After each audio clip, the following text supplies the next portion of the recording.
Hello बच्चों। तो कैसे हैं आप लोग? आई होप आप सभी अच्छे होंगे। तो आज मैं लेकर आया हूं आपके लिए केमिस्ट्री का second chapter acids bases and salt, बिल्कुल रैपिड फास्ट रिवीजन के साथ, जैसे हमने पहले चैप्टर किया। देखिए, अगर आपको इस चैप्टर के बारे में सीखना है तो सबसे पहले आपको कुछ बेसिक्स केमिकल कंपाउंड्स के बारे में पता होना चाहिए। आइए देखते हैं जैसे क्या क्या। देखिए, जैसे कि वाटर है, वाटर का केमिकल फॉर्मूला क्या होता है? H2O। सल्फ्यूरिक एसिड है, सल्फ्यूरिक एसिड का केमिकल फॉर्मूला क्या होता है? H2SO4। नाइट्रिक एसिड है, नाइट्रिक एसिड का केमिकल फॉर्मूला HNO3। ऐसे हाइड्रोक्लोरिक एसिड HCl। ये सारे फॉर्मूले जो मैंने आपको यहां पर प्रोवाइड कराए हैं आपको याद होने चाहिए। किसे क्या बोलते हैं? कैल्शियम हाइड्रोक्साइड क्या बोलते हैं? कैल्शियम ऑक्साइड क्या बोलते हैं? बेरियम सल्फेट क्या बोलते हैं? थोड़ा इजी कर दिया है मैंने आपके लिए। अगर आपको ये सब आते हैं तो बाकी चीजें तो आप फिर कर ही सकते हो, केमिकल रिएक्शंस को भी आप याद कर सकते हो। ठीक है जी, अब चलते हैं चैप्टर की तरफ। देखो, chapter acid basis and salt. यहां पर हम एसिड्स के बारे में पढ़ेंगे, बेसिस के बारे में पढ़ेंगे और सोल्ट्स के बारे में पढ़ेंगे। आइए स्टार्ट करते हैं। देखिए, acids acids are the substances which release hydrogen ions when dissolve in water. जब आप एसिड्स को पानी में मिलाओगे तो ये हाइड्रोजन आयंस रिलीज करेंगे, एच प्लस आयंस रिलीज करेंगे। आई मेरी बात समझ में जी? Hydrogen ion H plus can not exist alone, और ये अकेले नहीं होते जी। Hydrogen ion combine with water molecules to form hydronium ions. Hydrogen ions जो होते हैं ये वाटर के साथ कंबाइन होते हैं, क्या फॉर्म करने के लिए? देखो जी, हाइड्रोनियम आयंस। वो क्या होता है हमारा? H3O प्लस जी। एग्जाम्पल, हाइड्रोक्लोरिक एसिड HCl और सल्फ्यूरिक एसिड H2SO4। ये तो आपको पता ही होगा। आगे आते हैं बेसिस में। तो basis are the substances which release hydroxyl ions when dissolve in water. यानी देखो, ये क्या कर रहे थे हमारे? H प्लस आयंस, और ये क्या कर रहे हैं हमारे? OH निगेटिव, यानी कि हाइड्रोक्साइल आयंस। जब पानी में हम इन्हें मिला रहे हैं तो ये कौन से आयंस रिलीज कर रहे हैं उसके बारे में यहां पर लिखा हुआ है। Basis soluble in water is called alkalis. अच्छा, एल्कलीज क्या होती हैं? ऐसे बेसिस जो पानी में घुल जाते हैं उन्हें हम क्या बोलते हैं? एल्कलीज। आगे बात समझ में? अच्छा, इसके एग्जाम्पल क्या होंगे? Sodium hydroxide. सोडियम हाइड्रोक्साइड आपको पता होगा क्या फॉर्मूला होता है? पीछे पढ़ा था ना, अभी पढ़ा था ना पीछे, NaOH। कैल्शियम हाइड्रोक्साइड, इसका भी हमने पीछे पढ़ा था, हमें तो पता है जी क्या होता है। बहुत अच्छे, आप तो बहुत अच्छे बच्चे हो जी। आगे चलते हैं।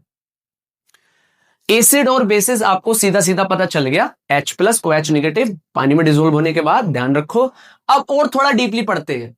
एसिड्स, एसिड्स का टेस्ट कैसा होता है जी? सोर इन टेस्ट। कैसा टेस्ट होता है? सोर इन टेस्ट। और प्रॉपर्टीज ऑफ बेसिस, बेसिस का टेस्ट कैसा होता है जी? Bitter in test. अच्छा, सोर क्या होता है? खट्टा। नींबू, संतरा, खट्टा, है ना? तो वो उनके अंदर क्या होता है मौजूद? एसिड। कौन सा एसिड होता है ये हम आगे पढ़ेंगे। अच्छा, बिटर मीन्स क्या होता है? बिटर मीन्स होता है कड़वा। क्या? कड़वा। कभी आप, साबुन है आपके घर में साबुन, उसका टेस्ट लेकर देखना, वो कड़वी होगी, देखना, वो बिटर होती है। क्या होती है? बिटर। अच्छा, acids conducts electricity when dissolve in water. वो तो ये दोनों करते हैं, क्योंकि इसके पास H प्लस आयंस होते हैं, मतलब पानी में घुलने के बाद H प्लस आयन रिलीज करता है, और ये OH निगेटिव आयन रिलीज करता है, जिसकी वजह से ये दोनों पानी के अंदर बिजली कंडक्ट कर लेते हैं। अच्छा, turns blue litmus to red. वो ब्लू लिटमस को किस में कन्वर्ट करता है? रेड में। और basis turns red litmus to blue. ये तो बेसिक सी चीजें सभी को पता होगी। अच्छा, डाइल्यूट एसिड क्या होते हैं? कोई मुझे बताएगा डाइल्यूट एसिड क्या होते हैं? डाइल्यूट एसिड्स वो ऐसी सॉल्यूशन जिसके अंदर जो हमारी एसिड के आयंस हैं, जो एसिड के मॉलिक्यूल्स हैं, वो कम होते हैं पानी के मुकाबले। ठीक है, यानी पानी ज्यादा होना। तो एसिड्स को जब हम यूज करते हैं, आपके केमिस्ट्री लैब वगैरह में आपने देखे होंगे, जो हम एसिड्स यूज करते हैं वो डाइल्यूट एसिड होते हैं, पानी की फॉर्म में, है ना? और डाइल्यूट एसिड याद रखना बहुत ही ज्यादा क्या होते हैं? एक्सोथर्मिक। क्योंकि जब हम किसी को एसिड को पानी में मिलाते हैं तो वो हाईली एक्सोथर्मिक हो जाता है जी। डाइल्यूट बेसिस ये क्या होते हैं सर? ये देखो इन्होंने दे रखा decrease in hydroxyl ions concentration per unit volume result in formation of dilute basis. Dilute basis कैसे बनते हैं और डाइल्यूट एसिड कैसे बनते हैं, ये देखो दे रखा है हाईली एक्सोथर्मिक और ये एक्सोथर्मिक, दोनों ही एक्सोथर्मिक है, बट ये हाईली एक्सोथर्मिक क्योंकि अगर आप एसिड को पानी के अंदर मिलाओगे तो वो हाईली एक्सोथर्मिक हो जाएगा। बहुत बढ़िया है, आपको मुझे लगता है कि बहुत अच्छे से डिफरेंस समझ में आ गया होगा एसिड और बेसिस के बीच में। आगे चलते हैं, chemical properties of acids and bases, कि इनकी केमिकल प्रॉपर्टीज क्या होती हैं, जिसमें सबसे पहले हम पढ़ेंगे द रिएक्शन ऑफ एसिड्स और and bases with metals. Acid का मेटल के साथ रिएक्शन, बेसिस का मेटल के साथ रिएक्शन। आगे पढ़ेंगे the reaction of metal carbonates bicarbonates with acid, the reaction of metal oxide with acids, the reaction of non metal oxide with basis, और last में पढ़ेंगे हम न्यूट्रलाइजेशन रिएक्शन। एसिड और बेस को अगर हम दोनों को कंबाइन करेंगे तो क्या निकल कर आएगा। वैसे तो आपको पता ही होगा क्योंकि आप बहुत ही अच्छे हैं पढ़ने में, फिर भी मैं एक बार आपको दिखा देता हूं, आपका रिवीजन करा देता हूं क्योंकि आप यहां पर रैपिड रिवीजन के लिए आए हैं एग्जाम से पहले। सही बात है ना। एसिड बेसिस विद मेटल, अगर हम एसिड और बेसिस का रिएक्शन कराएंगे विद मेटल तो हमें क्या देखने को मिलेगा, देख लीजिए। अगर आप एसिड का मेटल के साथ रिएक्शन कराएंगे तो आपको सोल्ट प्लस हाइड्रोजन गैस देखने को मिलेगी। क्या मिलेगी, सोल्ट प्लस हाइड्रोजन गैस। जैसे क्या, हमारा जो एसिड है हमने जब उसे मेटल के साथ रिएक्ट कराया तो हमें यहां पर सोल्ट प्लस हाइड्रोजन गैस देखने को मिली। आगे मेरी बात समझ में, बहुत बढ़िया, आप तो बहुत ही ज्यादा अच्छे बच्चे हो जी। अब देखो ये आता है कि अगर हम बेसिस को, किसी भी बेस को विच इज NaOH, अगर उसे हम मेटल के साथ मिलाएंगे तो हमें क्या देखने को मिलेगा, वही सेम चीज। आप किसी भी एसिड को या बेस को मेटल के साथ मिलाएंगे तो आपको salt plus hydrogen gas, salt plus hydrogen gas देखने को मिलेगी। ध्यान रखना कि ये बेस होते हैं जिसमें हाइड्रोक्साइड फॉर्म आ रही होती है, वो पता ही है आपको, जब किसी भी बेस को पानी में मिलाते हैं तो वो एल्कली बन जाता है। विच उसका एग्जांपल जितने भी हाइड्रोक्साइड फॉर्म वाले होते हैं, जैसे क्या क्या आपको पता ही होगा, NaOH, KOH पोटेशियम हाइड्रोक्साइड और कैल्शियम हाइड्रोक्साइड, आप कुछ भी ले सकते हैं, आपको पता ही होगा। उसे किसी भी मेटल के साथ रिएक्शन कराएंगे तो वहां पर सोल्ट प्लस हाइड्रोजन गैस देखने को मिलेगी। अच्छा इसका नाम बताओ जरा सर, आप अपनी नोटबुक में लिखो जल्दी से फटाफट, आपको इसका नाम पता होगा, मैं बताता हूं बाद में, ठीक है। आगे आ जाओ, metal carbonates bicarbonates with acid. अगर आप मेटल कार्बोनेट या बाइकार्बोनेट को एसिड के साथ मिलाएंगे तो आपका जो फॉर्मेशन होगा वहां पर मैं बता देता हूं, salt plus carbon dioxide plus water. अच्छा देखो सोल्ट तो सभी में बनेगी, सीधी सी बात है, सोल्ट तो सभी में बन रही है, बट सोल्ट के साथ क्या बन रहा है, जैसे पीछे क्या बन रहा था हमारा, क्या निकल रहा था, हाइड्रोजन गैस इवॉल्व हो रही थी। बट यहां पर देखो कार्बन डाइऑक्साइड गैस इवॉल्व हो रही है और साथ में पानी भी निकल रहा है, पानी भी बन रहा है। तो इस चीज का आप ध्यान रखो, ये इसका एग्जाम्पल है, आप इसमें एग्जाम्पल के थ्रू सीख सकते हैं कि अगर आप एसिड को मिलाएंगे किसके साथ, मेटल कार्बोनेट और या बाइकार्बोनेट के साथ, तो आपका salt plus carbon dioxide plus water जो है फॉर्म होगा। अच्छा बेसिस रिएक्ट नहीं करती, ध्यान रखना, बेसिस रिएक्ट नहीं करती मेटल कार्बोनेट के साथ, इसलिए हम सिर्फ एसिड के साथ रिएक्शन करा रहे हैं मेटल कार्बोनेट और बाइकार्बोनेट का, बेसिस रिएक्ट नहीं करती जी। आगे चलते हैं, ओ आगे आया है मेटल ऑक्साइड विद एसिड। अच्छा मेटल ऑक्साइड को अगर आप बेसिस के साथ रिएक्ट कराओगे तो भी हमारी सोल्ट फॉर्म होगी, बट किसके साथ फॉर्म होगी, सोल्ट प्लस वाटर। किसके साथ, सोल्ट प्लस वाटर जी। देख लेते हैं एग्जाम्पल के द्वारा, जब मेटल ऑक्साइड को, मेटल ऑक्साइड सीधी सी बात है, मेटल और ऑक्साइड, ऑक्साइड यानी ओ, कैल्शियम ऑक्साइड यानी मेटल ऑक्साइड को जब आप अपने एसिड के साथ रिएक्ट कराया तो आपका सोल्ट प्लस वाटर यहां पर फॉर्म होकर आ गया। ठीक है जी, आपको समझ में तो आ गया होगा, आप बहुत ही अच्छे बच्चे हैं। अच्छा इसे इग्नोर करो, छोड़ो इसे, आगे चलो।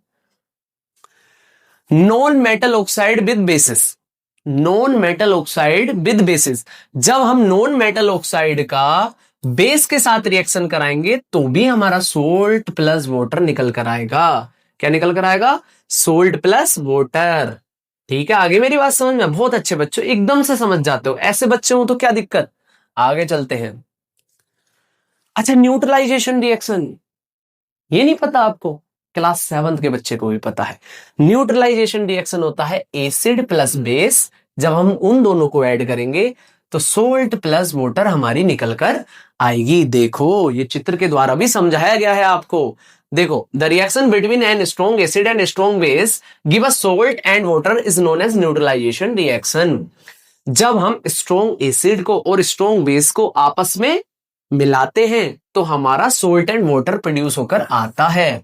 जैसे सोडियम हाइड्रोक्साइड, ये बेस हो गई हमारी स्ट्रॉन्ग, और ये HCl स्ट्रॉन्ग एसिड हो गया। जब दोनों को मिलाया तो हमारा sodium chloride salt plus water निकल कर आया। बहुत बहुत बढ़िया, आप तो बहुत अच्छे बच्चे हो। आगे चलते हैं। इंडिकेटर्स। अच्छा, इंडिकेटर्स क्या होते हैं जी? Indicators, substances that tell us whether a substance is acid or basic is by change in color, smell, etc. ऐसे वो जो हमें ऐसे सब्सटेंसेस जो हमें बताते हैं कि जो भी हमारा सब्सटेंस है वो एसिडिक है या बेसिक है। किसके आधार पर? उनके कलर के आधार पर, स्मेल के आधार पर, या टेस्ट के आधार पर। Example, litmus solution. Litmus solution तो आप सभी ने देखी होगी। बहुत बढ़िया। टाइप्स ऑफ इंडिकेटर्स, कितने तरीके के इंडिकेटर्स होते हैं जी? सबसे पहले आते हैं ओल्फैक्टरी इंडिकेटर्स। अच्छा, ओल्फैक्टरी इंडिकेटर्स क्या होते हैं? जैसे ही इन्होंने एसिड देखा तो अपना ओडर और टेस्ट दोनों ही चेंज कर लिए। जैसे ही इन्होंने कोई भी सब्सटेंस देखा वो एसिडिक है तो ये अपने आप को बदल लेंगे और उसके तरीके का ही ऑर्डर कर लेंगे अपने आप का जी। नेचुरल इंडिकेटर्स, जैसे नेचुरल इंडिकेटर्स टर्मरिक होती है आपकी, लिटमस, लिटमस कह सकते हैं। और आगे आता है सिंथेटिक इंडिकेटर्स। सिंथेटिक इंडिकेटर्स जो हमने बनाए हैं, जैसे मिथाइल ऑरेंज, ये भी एक तरीके का इंडिकेटर होता है, और एक फिनोल्फथलीन। अच्छा, इसकी स्पेलिंग बहुत अच्छी होती है जी, याद कर लेना जी। आगे चलते हैं। ये हमारे इंडिकेटर जो हमें बताते हैं कि कोई भी सब्सटेंस एसिडिक है, बेसिक है। ये टाइप्स ऑफ इंडिकेटर्स होते हैं। ठीक है, एक और होता है और उसे बाद में पढ़ेंगे। आगे चलते हैं। इंडिकेटर्स, रेड लिटमस जो होता है हमारा, उसका नेचुरल कलर जो होता है वो रेड कलर होता है। रेड लिटमस तो सीधी सी बात है रेड कलर। ब्लू लिटमस तो ब्लू कलर, है ना। अब जो फिनोल्फथलीन है वो एक्चुअल में कलरलेस होता है, और जो मिथाइल ऑरेंज है वो रेडिश ऑरेंज का होता है। अब देखिए, अगर हम रेड लिटमस को एसिड के अंदर डालेंगे तो वो हमारा रेड ही रहेगा, अगर बेस के अंदर डालेंगे तो वो ब्लू कलर का हो जाएगा। तो हम पता चल जाएगी कि हाँ, जिस सॉल्यूशन में हमने इस रेड लिटमस पेपर को डाला है, अगर वो रेड या कलर चेंज नहीं करा तो वो एसिडिक है, और अगर उसने अपना कलर चेंज कर लिया, ब्लू कलर का हो गया, तो हम तुरंत बता देंगे कि वो क्या है, बेस है सर। क्या है? बेस। अच्छा, ब्लू लिटमस वही सेम चीज। ब्लू लिटमस किसमें? एसिड्स के अंदर बदल जाएगा और कैसे कलर का हो जाएगा? रेड कलर का, और बेसिस के अंदर ब्लू ही रहेगा। बहुत बढ़िया। फिनोल्फथलीन एक्चुअल में कैसा होता है? कलरलेस, बट जब हम इसे एसिड में डालेंगे तो भी कलरलेस रहेगा, है ना। बट अगर हमने आप इसे बेस में डाल दिया तो बेस में जाते ही सर ही अपना कलर चेंज कर लेंगे। दल बल्लू निकले तो गिरगिट है, बेस में जाते ही पिंक कलर के हो गए। अच्छा, मिथाइल ऑरेंज, नेचुरल कलर इसका रेडिश ऑरेंज, बट जैसे ही हमने इसे बेस में डुबोया येलो कलर का हो जाता है। कैसे कलर का? येलो। एसिड्स के अंदर तो ये रेड ही रहेगा, और बेस के अंदर जाते ही कैसे कलर का हो जाता है? येलो। आ गई होगी मेरी बात समझ में, जो मैं आपको समझाना चाहता हूं कि ये इंडिकेटर कैसे काम करते हैं। आई नहीं आई बात समझ में? आगे चलते हैं, आगे देखते हैं। अच्छा, मैंने जो कहा था एक और इंडिकेटर होता है, उसके बारे में सीखेंगे, सीख लेते हैं। ये होता है पीएच। क्या होता है? पीएच। सर ये यूनिवर्सल इंडिकेटर होता है। हम स्केल के बारे में पढ़ते हैं, मेनली जो इंपॉर्टेंट चीज है वो ये है पीएच स्केल। इसके बारे में पढ़ते हैं जी। कैसे? देखो सर, पीएच स्केल में 0 से लेकर 14 तक नंबर होते हैं, ठीक। अब सेंटर में आता है इनका 7। क्या आता है? 7। 7 मीन्स न्यूट्रल। अच्छा, न्यूट्रल क्या क्या होता है? जैसा आपका पानी है, ये न्यूट्रल होता है, ना तो ये एसिडिक होता ना ही ये बेसिक होता, ठीक है। अब जितने भी लेस देन 7 है वो क्या होंगे? हमारे एसिड। एसिडिक सॉल्यूशन को रिप्रेजेंट करेगा पीएच स्केल लेस देन 7। अच्छा, ग्रेटर देन 7 वो रिप्रेजेंट करेगा आपकी बेसिक सॉल्यूशन को। So greater than 7 in pH scale always denote basic solution जी। पीएच स्केल का कैसे समझ में आ गया? पीएच स्केल से हम कैसे पता करते हैं कि कोई भी सॉल्यूशन जो है या कोई भी सब्सटेंस जो है वो एसिडिक है या बेसिक? उसे सिंपली अगर उसका पीएच स्केल पर मान 7 से छोटा आ रहा है तो वो क्या है? Acidic solution. और अगर उसका 7 से बड़ा आ रहा है तो वो क्या है, बेसिक सॉल्यूशन। और 7 के जस्ट अराउंड आ रहा है तो उसे हम क्या बोलते हैं, न्यूट्रल। क्या बोलते हैं, न्यूट्रल सॉल्यूशन। जी बहुत अच्छे, आगे चलते हैं, आगे देखते हैं। ओके, अब इन्होंने बता रखा है कि कौन से नंबर पर क्या चीज होती है। जैसे क्या, 7 न्यूट्रल, न्यूट्रल पर क्या है, टीयर्स। जो हमारे टीयर्स होते हैं वो बिल्कुल न्यूट्रल होते हैं। ठीक है, अब देखो ध्यान से देखो, तो वाटर और ब्लड दोनों बिल्कुल क्या है, 7 के अराउंड, यानी इन्हें हम न्यूट्रल बोल सकते हैं। बोल सकते नहीं बोल सकते, बहुत बढ़िया। अच्छा 6 मिल्क, अच्छा मिल्क भी एसिड होता है, कॉफी भी एसिड होती है, वाइन, विनेगर, लेमन, स्टोमक जो एसिड होता है हमारे पेट में, HCl वो भी एसिड, HCl एसिड, जो HCl एसिड हम यूज करते हैं वो भी एसिड। ये सारी चीजें क्या होती हैं, एसिड। और इनकी वैल्यू बता रखी है कि बन किसकी होती है, स्टोमक की, स्टोमक एसिड जो होता है हमारा। और लेमन का कितना होता है, 2 पर, यानी उसकी पीएच स्केल कितनी होती है, 2। बहुत बढ़िया। 8 पर, 8 पर क्या है, ब्लड। क्या है, ब्लड, यानी वही 7 8 आपका न्यूट्रल में ही आता है। थोड़ा सा बेसिक होगा हमारा जो ब्लड होगा, टेस्ट करा ना ब्लड तो थोड़ा सा कड़वा सा लगता है ना, कड़वा सा, तो कड़वा लग रहा है तो सीधी सी बात है थोड़ा सा बेसिक है, थोड़ा सा बेसिक। अच्छा, ये क्या है हमारा, बेकिंग सोडा। क्या है, बेकिंग सोडा। और ये सारी चीजें जैसे देखो, milk of magnesia, ammonia, soap, साबुन, साबुन साबुन का टेस्ट लेकर जरूर देखना है आज। अच्छा, ये क्या है, ब्लीच और ड्रेन क्लीनर। ये सारी चीज आपकी बेस होती है। इनका वो पता कर लेना कि 10 पर क्या है, 11 पर सब चीज याद कर लेना। चाहे तो आप स्क्रीनशॉट ले सकते हैं, कॉपी में भी लिख सकते हैं, बहुत इजी, आपके एकदम से याद हो गया होगा मेरे एग्जाम्पल से।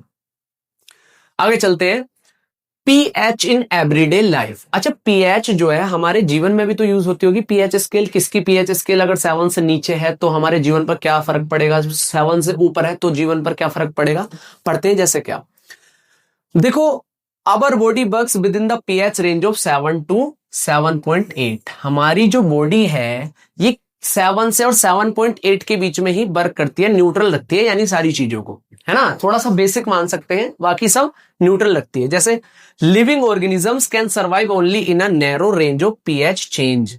अगर थोड़ा बहुत चेंज हो रहा है ना, तो हम सर्वाइव कर सकते हैं।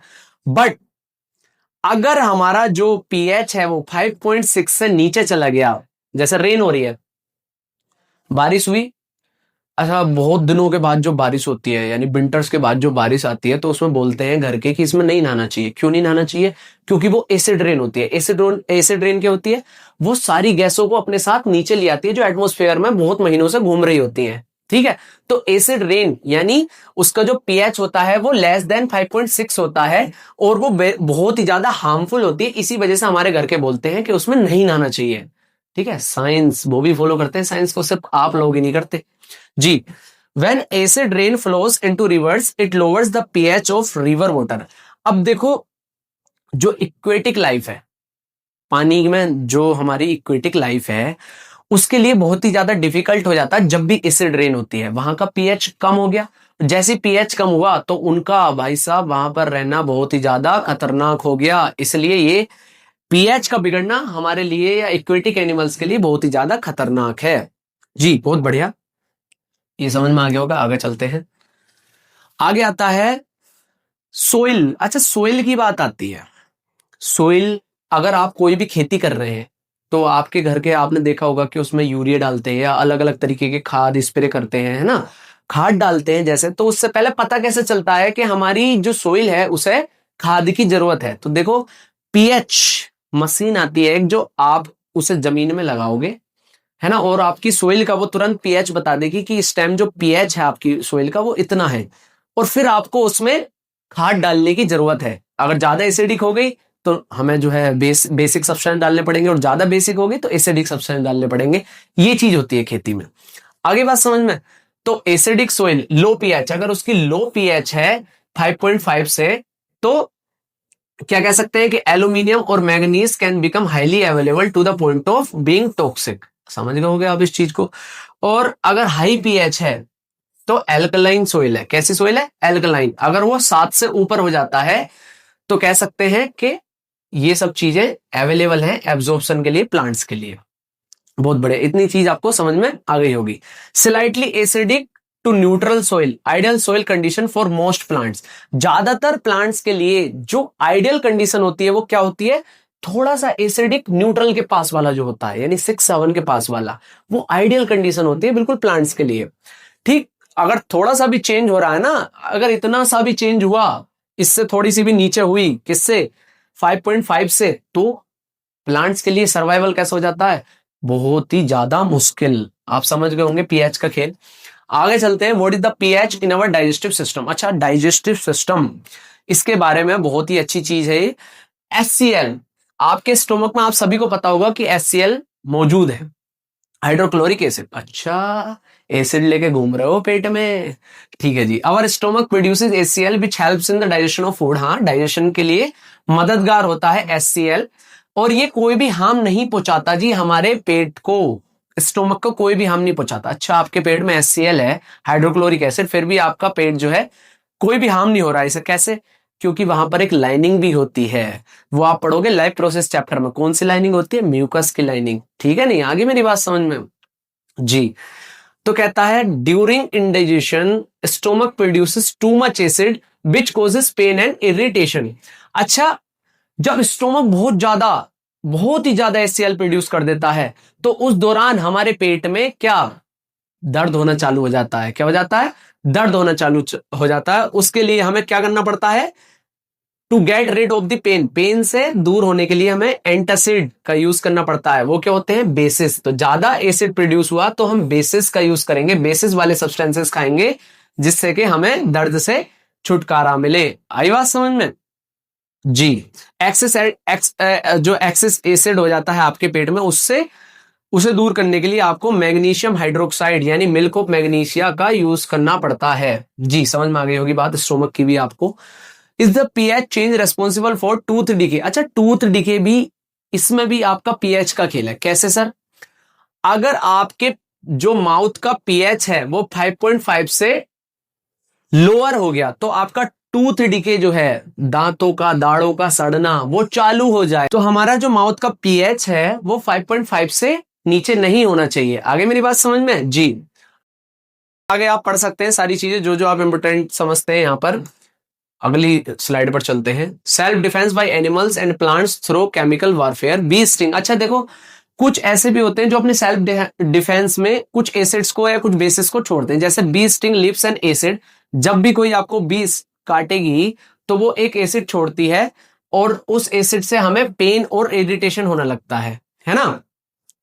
जैसे stinging hair of nettle leaves injects methanoic acid, वो क्या छोड़ती है, मीथानोइक एसिड। अच्छा, कौन कौन से एसिड छोड़ते हैं ये भी हम आगे पढ़ेंगे। और जलने जैसा पेन होता है जब ये काटती हैं। तो आपके भी किसी ने काटा होगा, भिर ने काटा है कभी, भिर के काटने में बहुत ज्यादा दर्द होता है। पता करना कौन सा एसिड छोड़ती है वो। सम नेचुरली ऑकरिंग एसिड्स। अच्छा, जैसे क्या, मैंने आपको बताया विनेगर, विनेगर क्या होता है, सिरका, उसमें कौन सा एसिड होता है, एसिटिक एसिड, ठीक है जी। ऑरेंज, संतरा, उसके अंदर कौन सा एसिड होता है, सिट्रिक एसिड। याद कर लेना आपसे, जब संतरा खाओ तो सिट्रिक एसिड खा रहे हो आप। टमरिंड, टमरिंड में टार्ट्रिक एसिड। ऐसे टमेटो, टमेटो में ऑक्जेलिक एसिड। कर्ड में लैक्टिक एसिड। और लेमन, नींबू, नींबू के अंदर सिट्रिक, यानी नींबू और ऑरेंज दोनों के अंदर सिट्रिक एसिड होता है। अंटिस्टिंग, जब भी आपको कोई चींटी काटती है तो उसके अंदर, अभी बताया था मैंने, बताऊंगा आगे, मिथानोइक एसिड। कौन सा एसिड होता है, मिथानोइक। नेटल स्टिंग, अभी बताया था नेटल स्टिंग, मिथानोइक एसिड। आगे बात समझ में, कौन सा एसिड छोड़ती है। बहुत बढ़िया, बहुत समझदार बच्चे। आगे चलते हैं। कॉमन सोल्ट, अब आ गया हमारा कॉमन सोल्ट। अच्छा, कॉमन सोल्ट का chemical name sodium chloride. Sodium chloride बोले तो, सोडियम क्लोराइड बोले तो NaCl जी। केमिकल फॉर्मूला NaCl मैंने लिख दिया आपका। प्रिपरेशन कैसे होती है इसकी, प्रिपरेशन ऐसे होती है, एक तो ले लो एसिड, एक ले लो बेस। अभी पीछे हमने सीखा था एसिड प्लस बेस करेंगे तो हमारा क्या प्रोड्यूस होगा, सोल्ट प्लस वाटर। तो सोल्ट कैसे प्रोड्यूस होती है, आप सभी को पता है, एसिड और बेस को आपस में रिएक्ट करा दो, हमारी सोल्ट प्लस वाटर निकल आएगी जी। बहुत अच्छे से याद करते हैं। इसके यूजेस पढ़ते हैं। It is widely used in food industries as a food preservative. ये बहुत सी इंडस्ट्रीज में यूज होता है, फूड प्रिजर्वेटिव। समझ में आए, आप भी अपने खाने में इसे डालते होंगे जब खाना बनाते होंगे। ये यूज आप इनके पढ़ सकते हैं। आगे चलते हैं। Caustic soda. अच्छा, कास्टिक सोडा क्या होता है? उसका जो केमिकल नेम होता है ये होता है NaOH, सोडियम हाइड्रोक्साइड। जी, केमिकल फॉर्मूला NaOH। प्रिपरेशन कैसे होती है इसकी? प्रिपरेशन होती है इसकी ऐसे सर, NaCl में पानी मिला दो, क्या प्रोड्यूस होगा? NaOH, NaOH plus Cl2 plus H2। अच्छा, इसे बैलेंस भी करना पड़ेगा। ओके सर, 2 लगा दो और इधर भी 2 लगा दो। जी, ये होती है आपकी preparation of caustic soda NaOH। यानी देखा आपने यहां पर NaOH निकल कर आया, कास्टिक सोडा। जी, इस प्रोसेस को क्या बोलते हैं हम? इस पूरी प्रोसेस को क्या बोलते हैं? क्लोर एल्कली प्रोसेस। क्या बोलते हैं जी? क्लोर एल्कली प्रोसेस। बहुत ज्यादा इंपॉर्टेंट है, क्वेश्चन पूछ लेता है कभी भी, याद रख लेंगे। अच्छा, यूज किस लिए यूज होता है caustic soda? It is used for the making of soaps and detergents in and paper and fibres. Soaps बनाने के लिए, डिटर्जेंट बनाने के लिए, पेपर एंड फाइबर्स बनाने के लिए यूज होता है। ठीक है, इतनी बात समझ में आ गई। आगे चलते हैं जी। अब जो सोडियम हाइड्रोक्साइड हमारा फॉर्म हुआ था, उसमें कुछ प्रोडक्ट भी आए हमारे, जैसे क्या क्या? H2 का यूज पढ़ेंगे सर। H2 हाइड्रोजन जो है हमारा, वो फ्यूल के रूप में भी यूज होता है बहुत सी जगह। अच्छा, ये सारे हो गए। अब Cl2 वाटर ट्रीटमेंट। अच्छा, वाटर ट्रीटमेंट, आप कभी स्विमिंग पूल में नहाने गए हैं? अच्छा, स्विमिंग पूल में पानी बहुत बहुत साफ दिखाई देता है, बिल्कुल बहुत अच्छा पानी दिखाई देता है, बिल्कुल आर पार देख लो चाहे उसके। कैसे सर? कैसे, किससे साफ किया जाता है वो पानी? बहुत बहुत दिन तक, 3-4 दिन तक वो पानी बिल्कुल साफ रहता है। किसकी वजह से सर? क्लोरीन की वजह से। किसकी वजह से? क्लोरीन की वजह से। और भी इसके यूजेस हैंगे, आप सारे पढ़ सकते हैं पेस्टिसाइड्स में, CFCS में। पानी को साफ करने के लिए मेनली जो क्लोरीन यूज होता है वो पानी को साफ करने के लिए यूज होता है जी। NaOH, sodium hydroxide. Sodium hydroxide अभी हमने पढ़ा, सोप्स एंड डिटर्जेंट्स में भी, डिग्रीसिंग मटेरियल्स, पेपर मेकिंग में भी यूज होता है ये। और H2 plus Cl2 hydrochloric acid जो होती है, हाइड्रोक्लोरिक एसिड जो होती है क्लीनिंग स्टील, स्टील को क्लीन करने के लिए। अमोनियम क्लोराइड मेडिसिन में, कॉस्मेटिक्स वगैरह जो कॉस्मेटिक्स के सामान होते हैं उनमें भी हमारा HCl का यूज होता है। अच्छा, ब्लीच, इनके बारे में आप पढ़ सकते हैं। आगे चलते हैं जी। ब्लीचिंग पाउडर, ये तो बहुत ही बढ़िया चीज है। देखो, इसका मैं यूज बताता हूं आपको। जो ब्लीचिंग पाउडर होता है उसका जो यूज होता है to make drinking water germ free. जो हम पानी पीते हैं ना, पीने वाला, उसको जर्म फ्री करता है। यानी कि आपका पानी को बिल्कुल ही प्योरीफाई करने का काम जो करता है वो क्या करता है? Bleaching powder. केमिकल नेम क्या होता है इसका? Calcium oxychloride. यानी फॉर्मूला कैल्शियम ऑक्सीक्लोराइड, ये इसका केमिकल फॉर्मूला बन जाएगा CaOCl2। अच्छा, इसकी प्रिपरेशन कैसे होती है जी? प्रिपरेशन बताता हूं मैं इसकी आपको। कैल्शियम हाइड्रोक्साइड में आप क्लोरीन को मिला दो। किसे मिला दो? क्लोरीन को। कैल्शियम हाइड्रोक्साइड में आप क्लोरीन को मिलाओगे तो आपकी कैल्शियम ऑक्सीक्लोराइड प्लस पानी निकलकर आ जाएगा। पता चल गई? ब्लीचिंग पाउडर की प्रिपरेशन क्या होती है जी? इसमें हमने कैल्शियम हाइड्रोक्साइड में क्लोरीन को मिला दिया, कैल्शियम हाइड्रोक्साइड में क्लोरीन को मिला दिया, तो हमारा calcium oxychloride which is bleaching powder plus पानी निकलकर आ गया। बहुत बढ़िया जी, आप समझ गए होंगे। यूजेस भी मैंने इसके बता दिए थे। आगे चलते हैं। आगे आता है आपका बेकिंग सोडा। क्या आता है? Baking soda. अच्छा, इसका केमिकल नाम क्या होता है?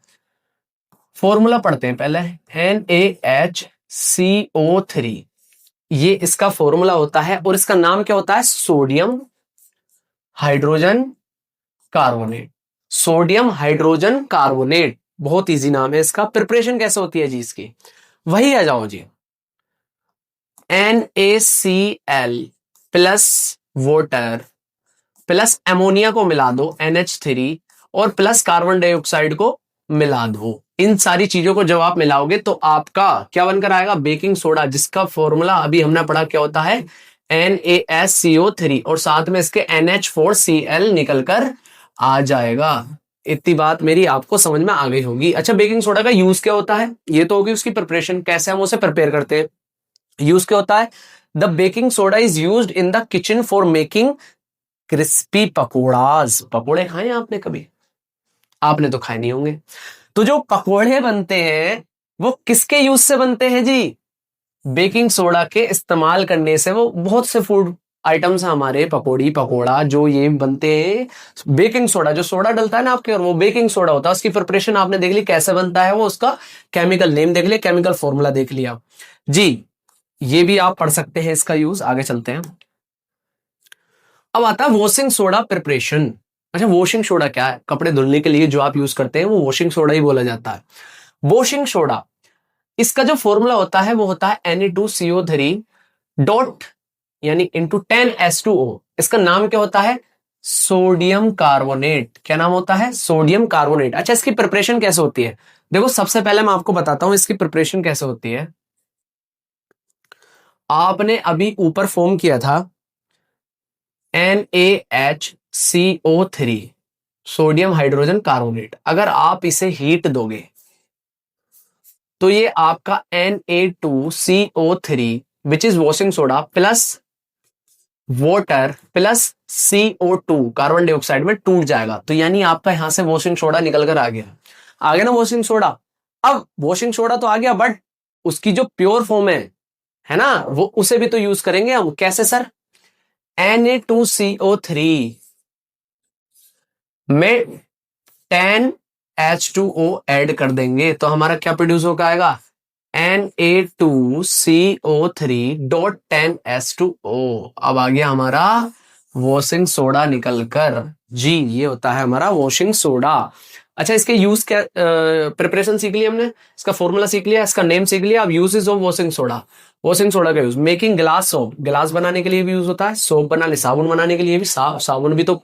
एक तरीके से क्लीजिंग एक्शन करती है ना and water manufacturing of sodium compound such as borax बनाने के लिए यूज होता है अच्छा डोमेस्टिक क्लींजिंग एजेंट वही मैंने आपको बताया जैसा आप डिटर्जेंट यूज करते हो ना तो उसमें वॉशिंग सोडा होता है रिमूव हाँ सबसे important remove permanent hardness of water यानी जो ये हमारा वॉशिंग सोडा होता है ये यूज होता है परमानेंट हार्डनेस दूर करने के लिए वाटर की आगे मेरी बात समझ में जी इसे आप आगे पढ़ेंगे चैप्टर नंबर 4 में आगे चलते हैं अब आता है प्लास्टर ऑफ पेरिस कि प्लास्टर ऑफ पेरिस क्या होता है POP प्लास्टर ऑफ पेरिस जी प्लास्टर ऑफ पेरिस का जो फॉर्मूला होता है वो होता है CaSO4.12H2O और इसका नाम क्या होता है कैल्शियम सल्फेट हेमी हाइड्रेट इसका क्या नाम होता है कैल्शियम सल्फेट हेमी हाइड्रेट कैसे सर एक जिप्सम होता है जिप्सम क्या होता है CaSO4.2H2O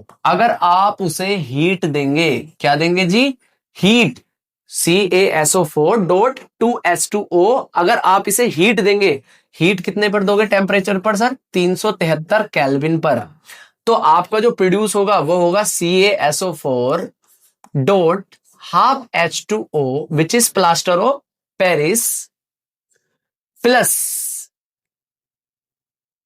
1/2 पार्टिकल्स ऑफ वाटर आगे मेरी बात समझ में ये होती है प्रिपरेशन किसकी जिप्सम का फॉर्मूला याद रखें CaSO4.2H2O को 373 केल्विन पर आपने हीट दी तो वो हमारा POP जिसका फॉर्मूला ये होता है प्लस 1/2 मॉलिक्यूल्स ऑफ वाटर में टूट जाएगा अच्छा POP का यूज क्या होता है प्लास्टर ऑफ पेरिस का यूज क्या होता है आपकी दीवार में कोई भी छेद हो गया तो उस होल को भरने के लिए POP का यूज किया जाता है क्या किया जाता है POP का यूज या आपकी किसी की बांह टूट गई टांग टूट गई तो उस पर जो प्लास्टर होता है वो POP होता है क्या होता है POP आगे बात समझ में आगे चलते हैं बहुत ही अच्छे बच्चे एकदम से समझ लेते हैं कोई भी टॉपिक अच्छा आगे आता है वाटर ऑफ क्रिस्टलाइजेशन ये भी बहुत इंपॉर्टेंट है बहुत से बच्चों को ये चीज समझ में नहीं आती इससे मैं समझा देता हूं what is water of crystallization fixed number of water